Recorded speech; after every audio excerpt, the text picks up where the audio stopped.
আজাদ ক্লিনিকে এসে দেখলো দুনিয়ার মানুষের সরগরম। হয় কথা, আজ রবিবার, ঢাকা থেকে ডাক্তার আসার কথা। ডাক্তারের নাম রাফিয়া সুলতানা। রাফিয়া এখানে এসেছে 1 বছরের মতো। আগে অন্য ডাক্তার ছিল, বয়স্ক মহিলা, তবে ডাক্তার হিসেবে খুবই ভালো ছিল। বয়স হয়েছে, এত লম্বা সফর করতে পারে না বলে সে নিজেই নিষেধ করেছে। রাফিয়া তার পরিচিত, তার এক বন্ধুর বোন। তখন ডাক্তারের খুব প্রয়োজন ছিল, তাই সে নিজেই বলেছিল। অবশ্য সে ভাবেনি রাজি হবে, কিন্তু তাকে অবাক করে সে রাজি হয়েছে এবং গত 1 বছর খুব ভালো নামও করেছে। সে ভিড় ঠেলে যেতেই শুনল ডাক্তার রোগী দেখছে না। গ্রামের মানুষ হট্টগোল করছে, বিরক্ত মুখে বলছে, না দেখলে বলে দিক বসিয়ে রেখেছে কেন। আজাদ নিজেও বিরক্ত হলো, এ আবার কোন ঢং। সে বিরক্তি চেপে রাফিয়ার কেবিনের দিকে এগিয়ে গেল। কেবিনের সামনে রোগীদের সিরিয়াল। সবাইকে অনুরোধ করে বলল, দুপুরে পর আসেন, আমি দেখছি কি সমস্যা। সবাই সরতেই সে কেবিনে ঢুকতেই রাফিয়া ছলছল চোখে তাকালো। তার ছলছল চোখে আজাদের মধ্যে অবশ্য তেমন ভাবান্তর হলো না। সে বিরক্তি চেপে বলল, এভাবে রোগী বসিয়ে রাখার মানে কি? রাফিয়া অন্য পাশে চোখ ফেরাতেই চোখ থেকে পানি গড়িয়ে পড়ল। সে ফিরিয়েই বলল, শুনলাম বিয়ে করেছ। আজাদ নির্বিকারভাবে বলল, হ্যাঁ। কিভাবে পারলে তুমি? যেভাবে সবাই পারে সেভাবে। রাফিয়া এবার ফিরে তাকালো, চোখ মুখ কঠিন করে বলল, আমি তোমার জন্য এখানে এসেছিলাম আজাদ। আজাদ সোজা হয়ে দাঁড়ালো। তার কপালে কয়েকটা বিরক্তির ভাঁজ স্পষ্ট। পকেট থেকে সিগারেট বের করে আগুন ধরিয়ে বলল, কিন্তু যতদূর মনে পড়ে আমি এই ক্লিনিকের জন্য তোমাকে এনেছিলাম, আর তার জন্য তোমাকে মোট অঙ্কের একটা টাকাও দেওয়া হয়। তাহলে তো কাহিনী কোত্থেকে আসছে আমার মাথায় ঢুকছে না। রাফিয়া উঠে দাঁড়ালো, এগিয়ে আজাদের কলার চেপে ধরে বলল, এরকম মোটা অঙ্কের টাকা রাফিয়া তুড়ি বাজিয়েই কামাতে পারে, তার জন্য এই অচপাড়াগা গায়ে পা মারাতে হতো না। আজাদ কলার ছাড়ালো না, রাফিয়ার হাতও স্পর্শ করলো না। ঘাড় ঘুরিয়ে সিগারেটে লম্বা টান দিল। তার ঠোঁটের কোণে অবজ্ঞার হাসি। সে হেসেই বলল, অবশ্যই পারো, সুন্দরী মেধাবী ডাক্তার, তার জন্য টাকা কামানো কোনো ব্যাপারই না। রাফিয়া কলার থেকে হাত সরিয়ে আর্দ্র কণ্ঠে বলল, আজাদ, মিথ্যে বলেছে? আমি তোমাকে ভালোবাসি আজাদ। আজাদ বাঁকা হাসল, হেসে বলল, নিজের কাজে মন দাও রাফিয়া, এসব পাগলামির কোনো মানেই হয় না। আর যদি করতে না চাও তুমি স্বাচ্ছন্দ্যে যেতে পারো, তবে যতক্ষণ এখানে আছো কাজ নিয়ে কোনো টালভানো করবে না। তখনই দরজায় টোকা পড়ল। রাফিয়া সরে দাঁড়ালো, চোখ মুখ মুছে অন্য পাশে তাকালো।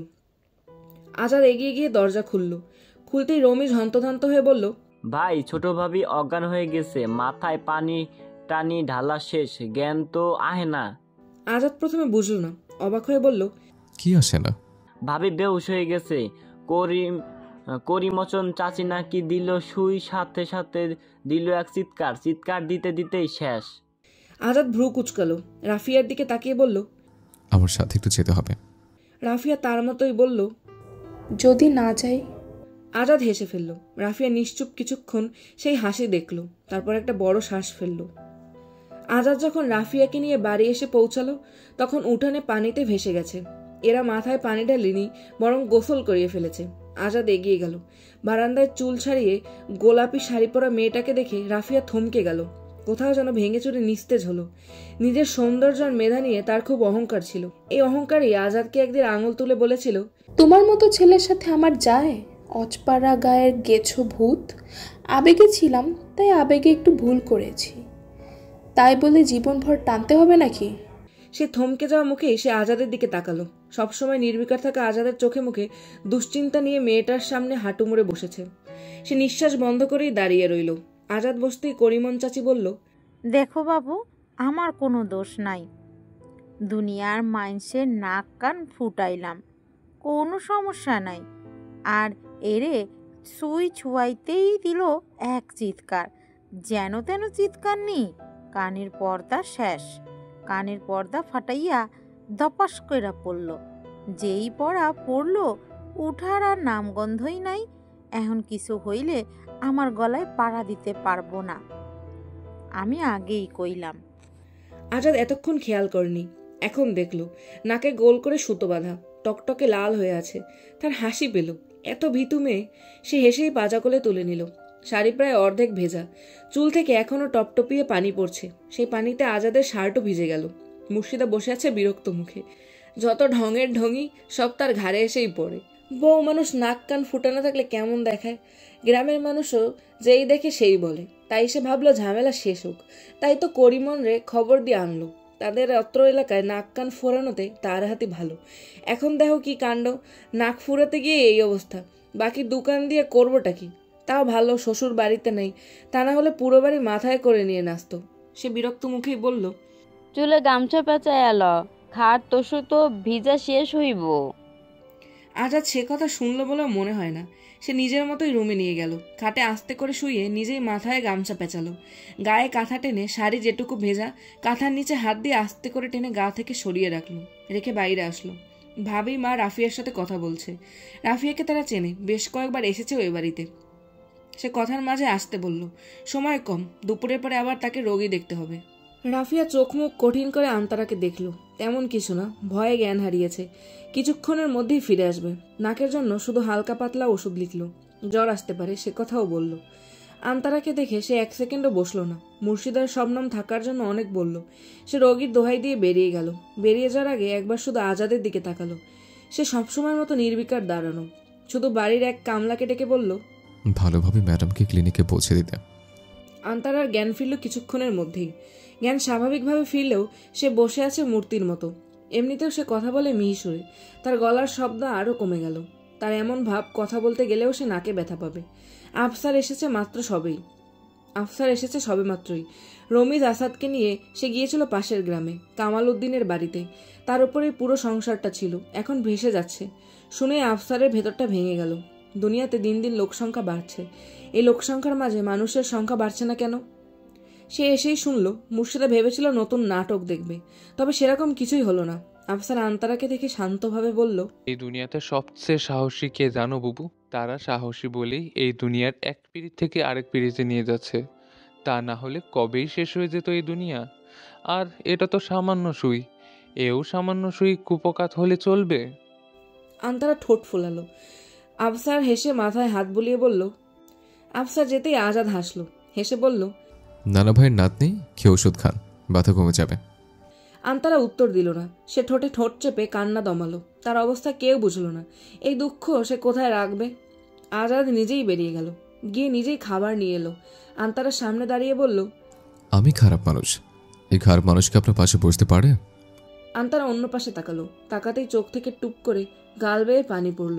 এরকম অবস্থায়ও লোকটা তার মজা নিচ্ছে। আন্তারার ভেতর ভেঙে চুরে এলো। শুধু নাকের দুঃখে না, গত 2 দিন সে নিচে ঘুমোচ্ছে, মশার কামড় খাচ্ছে। আর এই লোক আরামসে হাত পা ছড়িয়ে খাটে ঘুমাচ্ছে। আজাদ আন্তারার সামনে বসলো, বসে বলল, ঠিক হয়ে যাবে আপনার মহামূল্যবান নাক। একবার ফাটিয়ে ডাক্তারখানা পর্যন্ত দৌড় লাগালো, আরেকবার ডাক্তারকে দৌড়ে বাড়িতে আনলো। আর কত কিছু করবে কে জানে। এবার খেয়ে দিয়ে শুধু একটা ব্যথার ট্যাবলেট নিন, দেখবেন কিছুক্ষণের মধ্যে সব ঠিক। আন্তারা আগের মতোই কিছু বলল না, ফিরেও তাকালো না। আজাদ দীর্ঘশ্বাস ফেলে বলল, কি হয়েছে? আন্তারা এবারও কিছু বলল না। আজাদ হাসলো, হেসে নরম সুরে বলল, আন্তারা। আন্তারা সাথে সাথেই ফিরে তাকালো। তাকাতেই আজাদ বলল, রাগ করে আছো কেন? আমি রাগ করিনি।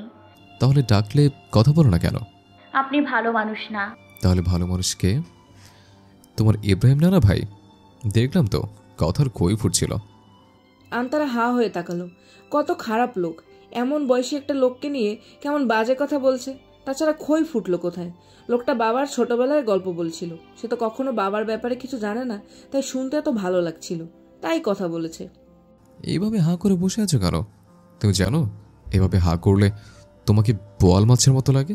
আন্তারা সাথে সাথে মুখ বন্ধ করে খাট থেকে নামতে চাইল। কোনো দরকার নেই এরকম লোকের সাথে কথা বলার। আজাদ আন্তারার হাত মুঠো করে ধরল। আন্তারা অবাক হয়ে তাকালো। সেই অবাক চোখের দিকে তাকিয়ে আজাদ বলল, কাছে যেতে চাইলে দোষ, দূরে থাকলেও দোষ, করবোটা কি? আন্তারা চোখ ফিরিয়ে নিল, হাত ছাড়াতে চাইল। মোড়াতে মোড়াতে বলল, কোনোটাই না। আজাদ ঠোঁট টিপে হাসলো, হেসে বলল, আমি খুবই নাদান মানুষ, যদি একটু বুঝিয়ে দিতে এই কোনোটাই না কিভাবে করে। আন্তারা আবারও গাল ফুলিয়ে তাকালো। আজাদের মধ্যে অবশ্য এবারও কোনো হেলদোল দেখা গেল না, তবে হাত ছাড়লো। ছেড়ে আন্তারাকে আর এক দফা অবাক করে উঠে গিয়ে ধড়াম করে দরজা লাগিয়ে স্বাভাবিকভাবেই আবার আন্তারার সামনে এসে বসলো। ভাতের প্লেট হাতে নিয়ে মাখতে মাখতে বলল, জানোই তো খারাপ মানুষ, খারাপ মানুষের আবার কখন কি করে ঠিক ঠিকানা নেই। বলেই ঠেলে আন্তারার মুখে ভাতের লোকমা ঢুকিয়ে দিল। আন্তারা স্তব্ধ হয়ে আছে। একবার তার মুখ দিয়ে বেরোতে চাইল, নানা ভাইকে সব বলে দেবে। সাথে সাথেই সেই দিনের কথা মনে পড়ল। পড়তেই সে লক্ষ্মীমের মতো সব ভাত খেলো, খেয়ে ওষুধও খেলো, খেয়ে চুপচাপ কাঁথা মুড়ে শুয়ে পড়ল। আজাদ হাসলো, হেসে বলল, আজাদের তারা বেগমের আর কিছু লাগবে? আন্তারা কথাই বলল না। সে গাল মুখ ফুলিয়ে পুরোপুরি কাঁথার ভেতরে ঢুকে গেল, গিয়ে হালকা করে নাকে হাত ছোঁয়ালো। ছোঁয়াতেই কুকিয়ে উঠল। আজ অনেকদিন পর আকাশ মেঘলা, সকাল থেকে অন্ধকার হয়ে আছে। যে কোনো সময় টুপটাপ করে বৃষ্টি শুরু হবে। এত এত গরমের পরে আকাশের এই মেঘটুকু যেন এক পশলা স্বস্তির ভেলা। আন্তারার ভালো লাগছে। সে দাঁড়িয়ে আছে বারান্দায়, দৃষ্টি আকাশের দিকে। মিথি আর বিথি বসে আছে সিঁড়িতে, ফিসফিস করে কিছু বলছে আর হাসছে। দিনভর কি এত ফুসুর ফুসুর কে জানে। তবে আন্তারার মনে হয় তারা জীবনের সবচেয়ে সুন্দর সময় কাটাচ্ছে। এই সময়টা সে পায়নি। তখনই শবনম ডাকলো। সে মিথি বিথির সাইডে বসে পেয়ারা মাখাচ্ছে। 2 মিনিটও সে চুপচাপ বসে থাকতে পারে না, একটার পর একটা করতেই থাকে। সে হেসেই এগিয়ে এলো, বসলো শবনমের পাশে। বসতেই মিঠি ঠোঁট টিপে হেসে বলল, তোমার নাকের খবর কি ভাবি? আন্তারা মাথা নেড়ে বলল, ভালো। তুমি তো ভিটুর ডিম। আমি একসাথে নাক কান এমনকি এই যেই দেখো ওপরের কানও করে ফেলেছি। আর এই এক নাক ফুটো করতে গিয়ে তোমার অর্ধেক গ্রামে ঢোল পিটে গেছে। সবাই কত হাসাহাসি করছে জানো? আন্তারার এতক্ষণের ভালো মনটা নিমেষেই খারাপ হয়ে গেল। সে ভয় পেয়েছে, তাতে তার দোষ কি? আন্তারা কিছু বলল না। তবে বিথি মুখ বাঁকিয়ে বলল, শুধু কপালগুনি আমার ভাইয়ের ঘাড়ে গোছে গেছে, তা না হলে কোন জায়গায় ঠাই হতো কে জানে। রং ছাড়া আছে কি, তাই নিয়েই যত ঢং। আন্তারা নিঃশ্বাস বন্ধ হয়ে এলো। ছোটবেলা থেকে সে একা মানুষ। ঝগড়া, কটুকথা বা তর্ক সে কখনো করেনি। তার চোখে পানি চলে এলো। সে সাথে সাথেই সে পানি ফেরানোর চেষ্টা করলো। সব মানুষ কি একরকম হয়? দেখা গেল এটাকেও তারা ঢং বলবে। শবনম আন্তারার দিকে তাকালো। সে বিথিকে নিয়ে সবসময় একটু ভয়ে ভয়েই থাকে। তবে আজ কি হলো কে জানে। সেও সমানতালে বলল, আন্তারার তো তার রং আছে, তোমার কি আছে বিথি? কারো ঘাড়ে গজতে পারবে তো? পাল্টা আক্রমণে বিথি অভ্যস্ত না, সবসময় সেই তো বলে। তবে আজ শবনমের কথায় সে থমকে গেল। কিছুক্ষণ সে সেভাবেই বসে রইল। তারপর সোজা চলে গেল মায়ের রুমে। মিথি আর বিথি একবার শবনমের দিকে তাকালো, তারপর ভ্রু নাচিয়ে বলল, আজকে তুমি শেষ ভাবি। আন্তারার গলা শুকিয়ে এলো। শবনম দীর্ঘশ্বাস ফেলে উঠোনের দিকে তাকালো। গুড়ি গুড়ি বৃষ্টি পড়ছে। শুকনো খড়খড়ে উঠানে কি সুন্দর বৃষ্টির ফোঁটাগুলো পড়ে সাথে সাথেই মিলিয়ে যাচ্ছে। আজ বৃহস্পতিবার, হাফ স্কুল। আসাদ এসেছে সবার আগে। খাবার খেতে বসতেই মুর্শিদা থমথমে মুখে বলল, আমার মেয়ের রং কালো, কাজটাজের গুণ নেই, জীবনে নাকি বিয়েই হবে না। না হোক, তার বাপ মা মরে গেছেনি, তোর বইয়ের এত চিন্তা কে? আসাদ প্রথমে বুঝলো না, ভ্রু কুচকে বলল। বিথি সাইড থেকে তেলে বেগুনে জ্বলে উঠল, উঠে চেঁচিয়ে বলল, কি হয়েছে তোমার সুন্দরী বউর জিগাও? আমরা কালো বলে মানুষ না? আজকেই আমার খোঁটা শুনতে হইল। আরও তো দিন পইরাই আছে। বাপ মা মরুক, এই বাড়িতে তো পায়ে রাখা যাইব না। আসাদ ভাতের প্লেটে হাত রেখে শান্তভাবে সোহাগীকে বলল, তোর বাবাকে রাখ। শবনম সাথে সাথেই এলো। আসাদ শবনমকে দেখে শান্তভাবে জিজ্ঞেস করলো, মা যা বলছে সত্যি? শবনম আসাদের দিকে চোখ তুলে তাকালো। কোনো কারণে শবনমের আজকে ভয় লাগলো না। তার মন বলল, যা হবার হোক, আর কত। সে চোখে চোখ রেখেই বলল, হ্যাঁ সত্যি। শবনমের হ্যাঁ বলতে দেরি, তবে আসাদের ভাতের প্লেট ছুঁড়ে মারতে দেরি হয়নি। শবনম কেঁপে উঠল। তার পায়ের আশেপাশ ভাতে মাখিয়ে গেল। সব ছেলেদেরই হয়তো দুটো রূপ থাকে, এক বাইরের আর এক ভেতরের। ভেতরের রূপটা হয়তো একমাত্র স্ত্রী নামক নারীরাই দেখে। আন্তারা কি করবে বুঝতে পারল না। সে দৌড়ে গেল আফসারের রুমে। আসাদ 2 কদম এগোলো, ধমকে বলল, কোন সাহসে তুমি আমার বোনকে এসব বলছো? একটু সুন্দর হয়ে মানুষকে মানুষ মনে করো না? এখনই মাফ চাইবে আমার মা আর বোনের কাছে। শবনম কোনো টু শব্দও করলো না, সেখান থেকে নড়লও না। আসাদ আরও খেপল। এখনই এত বড় বেয়াদবি! সে তেড়ে গেল, হয়তো গায়েও হাত তুলে ফেলতো। তখনই আফসার এসে দিল এক ধমক। অলি আফসার কখনো সংসারের ঝুটঝামেলায় আসে না, তবে আজ আন্তারার জন্য আসলেন। তার বাড়িতে, তার সামনে তার বাড়ির বউয়ের গায়ে হাত সে মানতে পারল না। সে আসাদের দিকে তাকিয়ে কঠিন স্বরে বলল, সংসার আমি নতুন করি না আসাদ, বরং অনেক স্রোতের বিপরীতে গিয়েও অনেক কাজ করেছি বলেই যে মায়ের হয়ে বউয়ের গায়ে হাত তুলতে যাচ্ছিলে সেই মা আজ এখানে। তা না হলে কোথায় থাকতো সে নিজেও জানে না। আর তাকে একবার জিজ্ঞেস করে নিও, যে বাড়িতে আজ সে এত বড় অন্যায় হতে দিল, সেই রকম অন্যায় এই বাড়িতে আগে কখনো তার সাথে হয়েছে কিনা। মা বউয়ের ভারসাম্য রাখতে শেখো। বলেই আফসার মুর্শিদার দিকে একবার তাকালো, তাকিয়ে চলে গেল। মুর্শিদা সেখানে কিছুক্ষণ ঠায় দাঁড়িয়ে রইল। এতদিন যা হয়নি আজ এ বাড়িতে তা হয়েই গেল। সেও হনহনিয়ে বেরিয়ে গেল। তার পিছু পিছু আসাদ বাদে সবাই গেল। আন্তারা এগিয়ে যেটুকু পারে হড়বড় করে আসাদকে সব বলল। তার চোখে পানি। সে সেই পানি মুছতে মুছতে বলল, ভাবির কোনো দোষ নেই, এতটুকুও নেই। আসাদ হতভম্ব হয়ে শবনমের দিকে তাকালো। শবনমের মুখ থমথমে তবে স্বাভাবিক। সে আসাদের দিকে ফিরেও তাকালো না। সে ঝাড়ু আনতে বেরিয়ে গেল। পুরো ঘর মাখামাখি। আন্তারা দাঁড়িয়ে আছে খাবার ঘরের দরজার সামনে। শবনম ভাবি নিচে পড়া খাবার পরিষ্কার করছে। শবনমের কোনো বিকার নেই, সে স্বাভাবিক। তবে আন্তারার মন মেঘে ঢাকা আকাশের মতোই অন্ধকার। তার জন্যই তো সব হলো। তখনই বাইরে থেকে কেউ ডাকলো, মা জননীরা বাসায় আসনি, আমাদের কিছু দাও। আন্তারা একটু এগিয়ে উকি দিল। এখান থেকে বাইরের বাড়ির কিছুটা দেখা যায়। যারা ডেকেছে এদের সে চেনে, নৌকায় থাকে, বিভিন্ন এলাকায় গিয়ে চাল ডাল নেয়। সে আশেপাশে বলার মতো কাউকে দেখলো না। তারা আবার ডাকলো, আসনি মা সকালরা, এই ভর দুপুরে খালি হাতে ফেরাইও না, যা পারো দাও। শবনম আন্তারার দিকে তাকালো। তাকাতেই আন্তারা আস্তে করে বলল, আমি যাব ভাবি। শবনম হালকা হেসে বলল, এত মন খারাপের কিছু নেই আন্তারা, ধীরে ধীরে অভ্যস্ত হয়ে যাবে। ওখানে চাল আছে, তাদের দিয়ে এসো। গৃহস্থের দৌড় থেকে এখানে কেউ খালি হাতে ফেরায় না। নাহার ফুপুর সোহাগী সবাই এখন মায়ের ঘরে। এখানে কিয়ামত হয়ে গেলেও এখন তারা আসবে না। যাও, মন খারাপের কিছু নেই।